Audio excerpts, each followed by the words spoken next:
Security and terrorism expert Glenn Schoen joins me now from The Hague in the Netherlands. Glenn, it's good to have you here.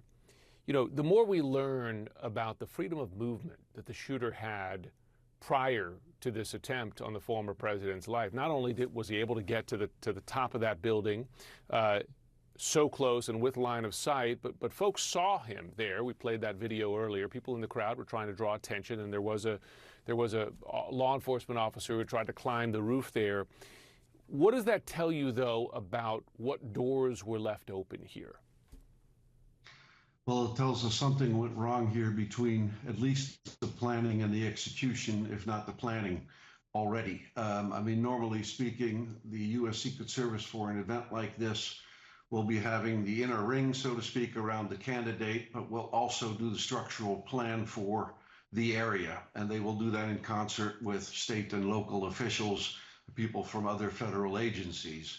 So what it tells you here is that either in the planning of who is supposed to be checking this building, where does it fall within the perimeter, what are the sweep procedures, is this going to be a visual sweep beforehand, is it going to be camera assisted sweep, is it going to be even a thermal imagery camera sweep, but there's all different variants of that, of what you would do to a building like that within this close a distance to the candidate's location. So I think the focus will be here on was the mistake made in how this was planned and then executed up to the moment that the event began, or were there errors at the moment where the event actually began and, for instance, somebody or a group of people left their post or never got to a designated post to cover this building?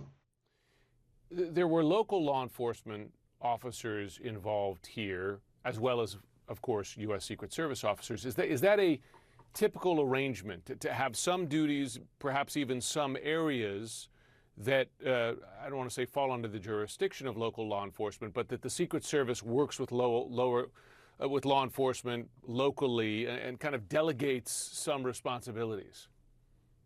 It is. Of course, the U.S. Secret Service has finite resources. If you look at the total envelope of who all they need to cover, that's quite an extensive list, from the president, vice president, former presidents, and of course in campaign season, leading candidates. And in this case too, the template normally is there in place that the U.S. Secret Service will use consistently. It's just that they have to apply it in a different setting, in a different location. And the difference there is you're dealing with officials who it might be the first time that, in this case in Butler, Pennsylvania, a president or a presidential candidate comes by. So it's all new for at least half to a third of the people who are involved with executing this. And therefore, you know that it's likely we're going to see errors made.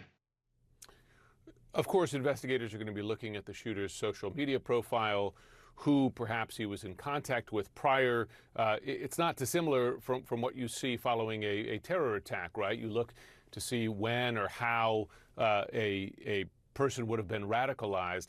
I suppose that then raises the question, well, if he was commenting on groups or in touch with groups or following certain accounts, etc., why weren't those warning signs spotted earlier? But I imagine, particularly in the current environment, you have an enormous pool of this kind of stuff. It must be difficult to weed through folks to figure out who the actual threats are.